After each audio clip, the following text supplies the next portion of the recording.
예수를 믿고 난 다음부터 뭔가 달라지는 면이 있어야 합니다. 즉 변화된 모습을 보여주어야 된다는 말입니다. 사도 바울을 보십시오. 그는 예수를 만난 다음에 엄청난 변화가 일어났습니다. 예수를 믿기 전, 예수를 알기 전에는 율법주의자로 출세와 명성을 가장 중요하게 생각했던 사람입니다. 이 바울은 출세와 명성을 위해서 모질게 살았습니다. 다른 사람을 핍박하고 감옥에 쳐넣는 것은 전혀 문제가 되지 아니했습니다. 남녀를 불문하고 핍박의 대상으로 삼았던 것입니다. 그런데 예수를 만난 그 이후 그는 전혀 다른 사람으로 변화가 된 것을 보게 됩니다. 그리스도를 위해서 사는 것, 그리스도를 아는 것, 그리스도를 얻는 것, 그리스도 안에서 자신이 발견되는 것을 가장 큰 가치로 여기면서 일생을 살았습니다. 오늘 말씀을 드리려고 하는 것은 사람이면 누구나 시험이 있습니다. 시험에 문제가 없는 사람은 하나도 없습니다. 이 세상에 사는 동안은 원하든 원치 않든 시험의 중심부에 우리가 놓여 있고 피할 수 없는 시험에 많은 사람들이 힘들어하고 있는 것을 볼 수 있습니다.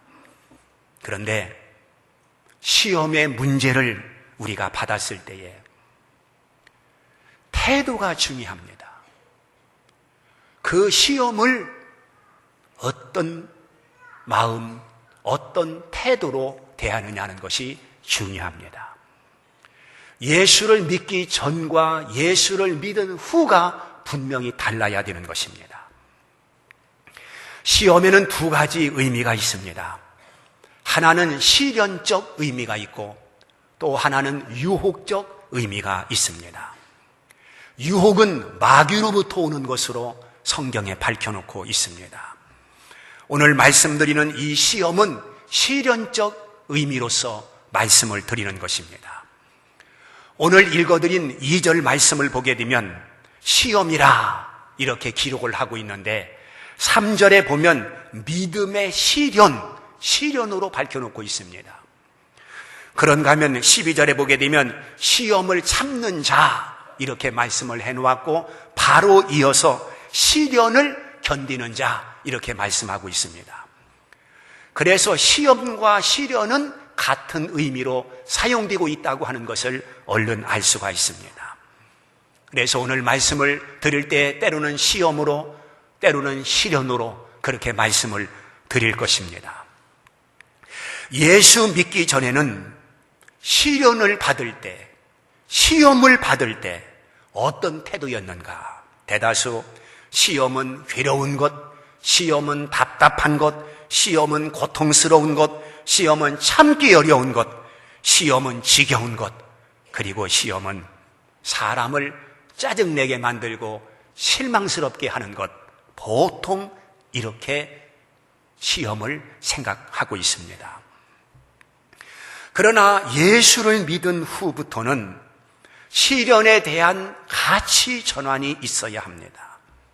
어떻게 전환되어야 하는가? 오늘 말씀 여러 가지 시험을 만나거든 온전히 기쁘게 여겨라 말씀하고 있습니다.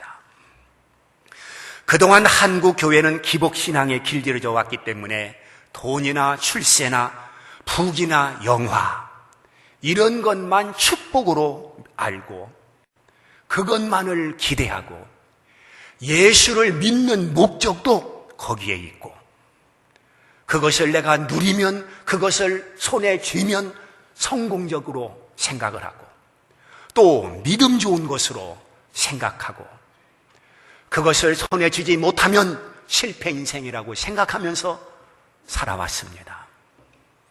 그래서 시련을 받아 곤경에 처하게 되면 신앙생활을 제대로 하지 못했기 때문에 그러한 시련이 찾아왔다고 매도하는 경우가 있었습니다. 기도를 안 해서 그렇다, 11조를 안 해서 그렇다, 새벽 기도에 참석하지 아니해서 그렇다, 무엇을 안 했기 때문에 재앙을 당한 것처럼 그렇게 생각했고 그렇게 가르치는 교회가 있었습니다. 그래서 어떤 직분자가 어려운 일을 겪으면, 가정에 무슨 문제가 생기면 그것을 쉬쉬하면서 감추려고 했습니다. 왜냐하면 믿음이 없는 사람으로, 기도 안 하는 사람으로, 혹은 무슨 죄를 크게 지은 사람으로 오해를 받을까 염려해서인 것입니다. 사랑하는 성도 여러분, 내 자신이 시험을 받을 때나 혹은 다른 사람이 시험을 받는 것을 볼 때에 그것을 부정적으로 생각해서는 결코 안 되는 것입니다. 이 시련, 이 시험이라고 하는 것은 믿음이 없고 기도를 안 하기 때문에 당하는 것이 아니라 거기는 하나님께서 어떤 계획을 가지고 주시는 은혜라고 하는 것을 우리는 알아야 됩니다. 요셉이나 다윗이나 욥이나 바울 같은 사람이 믿음이 없어서 시험을 받았습니까? 기도가 없어서 그들이 시련을 받았습니까? 그렇지 않습니다. 그들은 우리의 믿음과는 비교할 수 없을 정도로 성화된 사람이 욥이요, 바울이요, 다윗입니다. 우리가 욥의 신앙을 따라갈 수 있겠습니까? 욥의 신앙을 따라갈 수 없습니다. 그럼에도 불구하고 욥이 당한 시험은 엄청나지 않습니까? 집이 무너져서 한꺼번에 10남매가 죽습니다. 그 엄청난 재산을 한꺼번에 다 잃어버립니다. 무서운 시험을 당합니다. 그리고 자기 자신은 병들어 죽게 됩니다. 동서남북 소송할 가망이 없는 시험의 질곡에서 그는 낙심하지 않는 것을 볼 수가 있습니다. 또한 바울이 얼마나 믿음이 좋은 사람입니까? 누가 바울의 믿음을 따라갈 수가 있겠습니까? 그럼에도 불구하고 바울은 엄청난 시험을 받는 것을 봅니다. 감옥에 갇힙니다. 그리고 일평생 동안 육체의 가시가 바울을 괴롭게 하는 것을 볼 수가 있습니다. 그러므로 시험은 저주관입니다. 기도를 안 한 결과도 믿음이 없는 결과도 아니라고 하는 것을 우리에게 보여주고 있습니다. 바로 시련이라고 하는 것은 하나님의 계획과 하나님의 뜻을 이루고자 하시는 하나님의 섭리 과정 가운데 하나일 뿐이라고 하는 것을 보여주고 있는 것입니다. 그래서 시련을 만나거든 온전히 기쁘게 여기라고 말씀하고 있습니다. 왜 그렇습니까? 첫째는 3절 말씀을 보면 믿음이 시련이기 때문에, 믿음의 시련이기 때문에 온전히 기쁘게 여기라고 말씀하고 있습니다. 즉 하나님께서 우리의 믿음을 단련시키기 위해서 하나님께서 사랑하는 당신의 자녀들에게 시험을 주신다라고 말씀하고 있는 것입니다. 사람마다 믿음의 분량이 다릅니다. 예수님께서 제자들을 향해서 믿음이 적은 자들아 이렇게 꾸짖었습니다. 그런가 하면 백부장에게는 이스라엘 중에서 이만한 믿음을 본 적이 없다라고 주님께서 칭찬을 아끼지 않은 것을 볼 수 있습니다. 주님이 원하는 것이 무엇이겠습니까? 즉 믿음이 적다, 믿음이 많다, 주님께서 이렇게 지적한 이유가 무엇이겠습니까? 주님께서 의도하시는 것은 성도들이 가지고 있는 그 믿음이 제자리에 머물러 있지 아니하고 그 믿음이 계속해서 성장하기를 하나님은 원하고 계시다고 하는 것을 우리에게 보여주고 있는 것입니다. 그래서 주님은 겨자씨만한 믿음을 말씀하시면서 믿음을 강조하고 있는 것은 성도들의 믿음이 계속해서 성장하여 그리스도의 장성한 분량에 이르기를 원하고 계시는 것을 알 수가 있습니다. 이렇게 믿음이 자라기를 주님께서 원하고 계시는데 세월이 간다고 저절로 믿음이 성장하는 것은 아닙니다. 시간이 흐른다고 그냥 믿음이 커지는 것은 결코 아닌 것입니다. 시험을 통해서, 연단을 통해서 믿음이 성장하는 것이기 때문에 하나님께서 성도들을 연단시키기 위해서 시험을 주신다고 본문은 말씀하고 있는 것입니다. 다니엘은 사자굴을 통해서 믿음이 커졌고, 사드락 메삭 아베노코는 불못 속에서 믿음이 커졌고, 바울은 감옥과 환난과 핍박을 통해서 믿음이 커진 것입니다. 그래서 욥기 23장 10절에 그가 나를 단련하신 후에는 내가 순금같이 나오리라 말씀하고 있는 것입니다. 단련하지 아니하면 순금이 안 되는 것입니다. 단련을 해야 순금이 만들어지는 것입니다. 이렇게 순금이 저절로 만들어지지 않듯이 단련을 통해서 만들어지는 것처럼 금과 같은 믿음도 같다는 것입니다. 우리는 아직도 불순물이 많이 있습니다. 제거해야 됩니다. 아직도 순금이 되지 못했습니다. 그래서 더 용광로가 필요한 것입니다. 바로 그 용광로가 시련입니다. 시험입니다. 성도를 위한 용광로라고 하는 것을 생각하게 되는 것입니다. 시험을 왜 기뻐해야 하겠습니까? 두 번째 이유는 4절 하반절 말씀을 보게 되면 조금도 부족함이 없게 하려 함이라 이렇게 말씀하고 있습니다. 하나님께서 성도들에게 시험을 주시는 것은 부족하지 않게 하기 위해서, 부족을 채우기 위해서 하나님께서 주신다라고 말씀하고 있는 것입니다. 세상에 시련 없이, 훈련 없이 되는 것은 하나도 없습니다. 시련의 과정을 통해서 또는 훈련의 과정을 통해서 비로소 목표를 달성할 수 있고 그 목표에 이르게 되는 것입니다. 하다못해 홈이나 낫을 만드는데도 불 속에 들어갔다 나오고 두들겨 패서 낫을 만들고 호미를 만들고 칼을 만들고 그러지 않습니까? 스포츠계를 보십시오. 우리 눈에는 화려한 것만 보일지 모르겠습니다. 유현진 선수 멋집니다. 추신수 선수 잘 칩니다. 김연아 선수 정말로 화려합니다.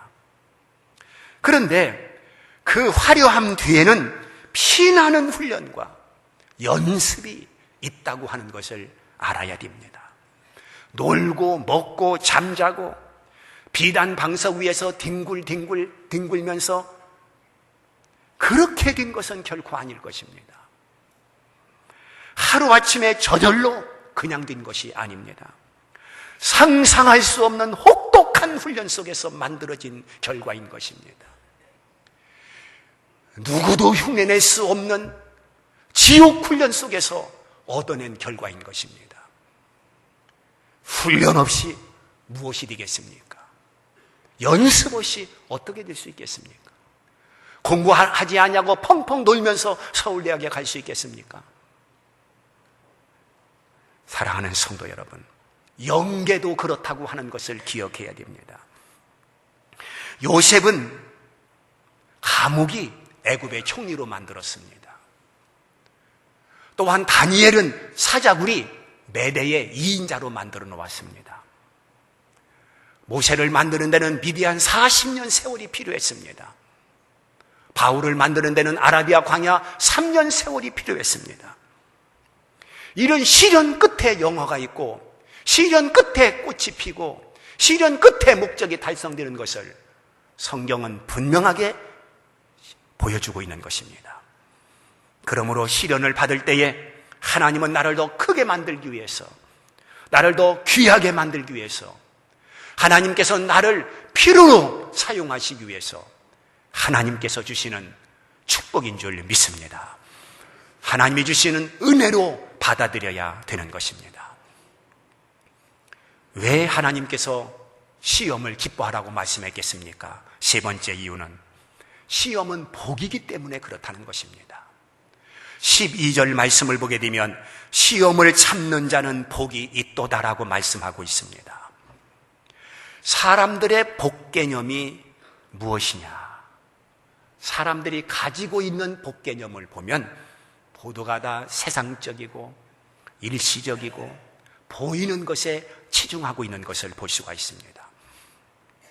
사람들이 말하는 오복을 보면 오래 살고 부자가 되고 건강하고 혹은 덕을 세우고 잘 죽으면 그게 복이다. 고중명, 그게 복이라고 말합니다.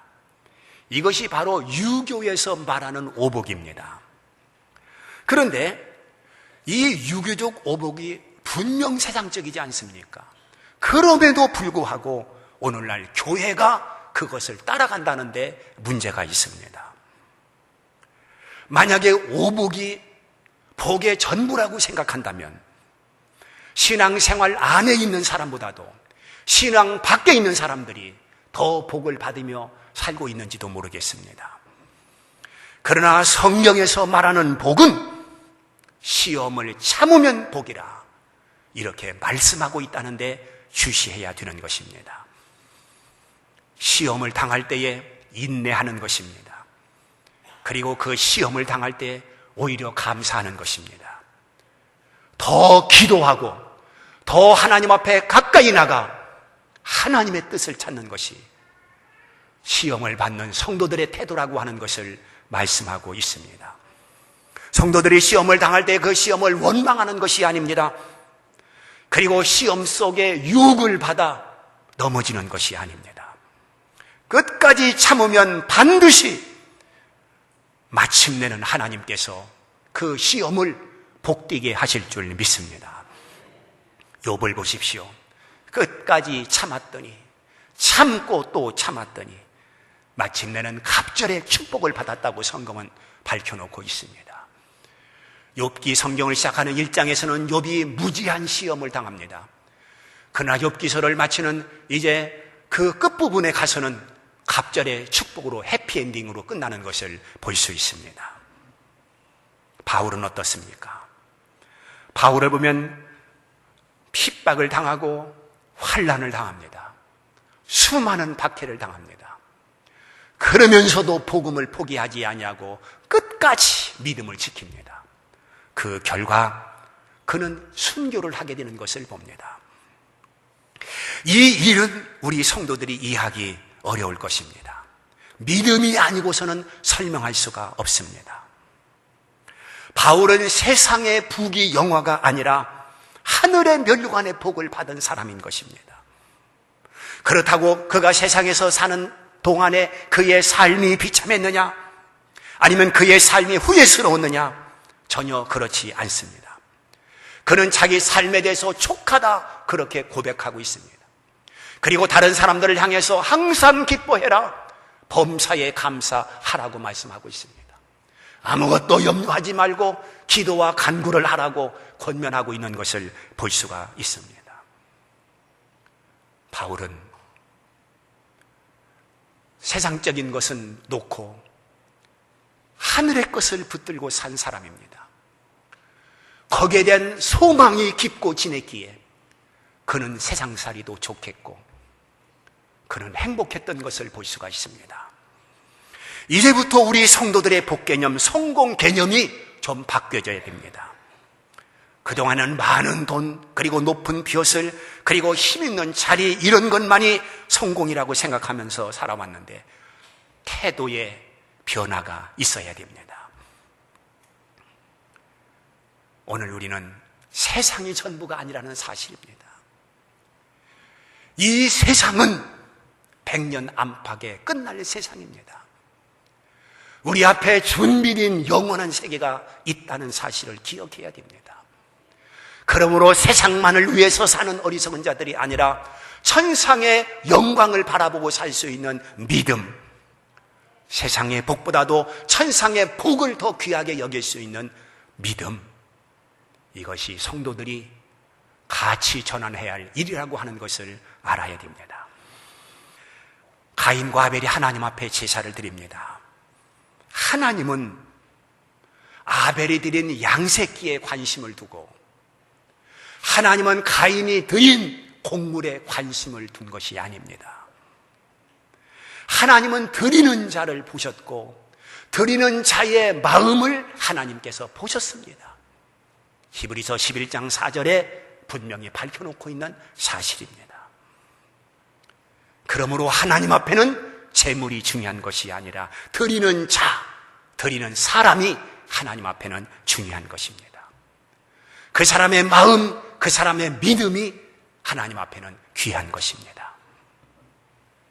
사랑하는 성도 여러분, 시험을 만나거든 온전히 기쁘게 여기라고 했습니다. 시험을 참는 자는 복이 있다고 말씀하고 있습니다.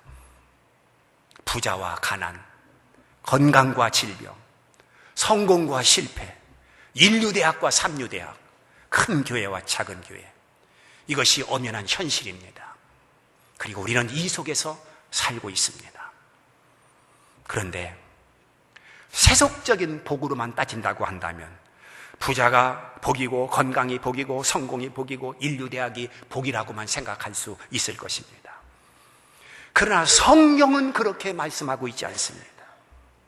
진정한 복은 크고 작은 것이 아니고 많고 적은 것이 아니고 하나님과의 관계에서 찾아야 된다고 하는 것을 오늘 주시고 있는 것입니다. 그래서 시험이 복이라는 것입니다. 그래서 시련이 복이라고 말씀하고 있는 것입니다. 왜 시험이 복입니까? 하나님은 시험과 함께 일하기 때문에 그렇습니다. 시험 속에 하나님이 계시기 때문에 그렇습니다. 시험과 함께 하나님이 역사하기 때문에 그렇습니다. 그러므로 시험 속에서 하나님을 붙들고 시험 속에서 하나님을 발견하고 시험 속에서 하나님의 뜻을 찾는다고 한다면 그 사람은 그 시험이 결코 실패가 아니라고 하는 것을 알 수가 있는 것입니다. 어떤 시험이든지 그 시험을 긍정적으로 받아들이고 믿음으로 행동한다고 한다면 마침내 그 시험은 우리에게 축복이 될 줄 믿습니다. 하나님은 아브라함을 시험하시려고 불렀다고 했습니다. 테스트 선상에 아브라함을 올려놓았습니다. 그 시험은 서울대학 시험이나 아니면 사법고시 시험보다도 어려운 시험이었습니다. 그러나 아브라함은 믿음으로 그 시험을 통과할 수 있었습니다. 하나님이 준 시련은 바로 믿음으로 통과하는 것입니다. 하나님이 준 시험은 믿음으로 패스할 수 있습니다. 그 결과는 은혜요, 그 결과는 복이요, 그 결과는 우리에게 큰 기쁨이라고 하는 것을 깨달아야 될 것입니다. 하나님의 시험, 그것은 뜻이 있기 때문에 그렇습니다. 하나님의 시험, 거기는 반드시 길이 있습니다. 하나님의 시험, 반드시 하나님께서 피할 길을 주신다라고 약속해 놓고 있기 때문에 그렇습니다. 그리고 내가 지금 시험을 받고 있다고 하는 것은 하나님의 관심권에 있다고 하는 것을 알아야 됩니다. 하나님은 나를 외면하지 아니하시고 나를 버리지 아니하시고 하나님은 여전히 나를 사랑하기 때문에 내가 시험권에 있다고 여겨야 될 것입니다. 그러므로 시험이 없다고 기뻐할 것이 아니라 우리는 시험을 오히려 온전히 기뻐할 수 있는 그런 믿음의 사람들이 되어야 되는 것입니다. 이제부터 시험을 긍정적으로 받아들이십시오. 그리고 시험 속에서 하나님의 역사를 보십시오. 그 시험을 우리는 믿음으로 받아서 시험을 통해서 하나님 앞에 영광 돌릴 수 있기를 주님의 이름으로 축원합니다.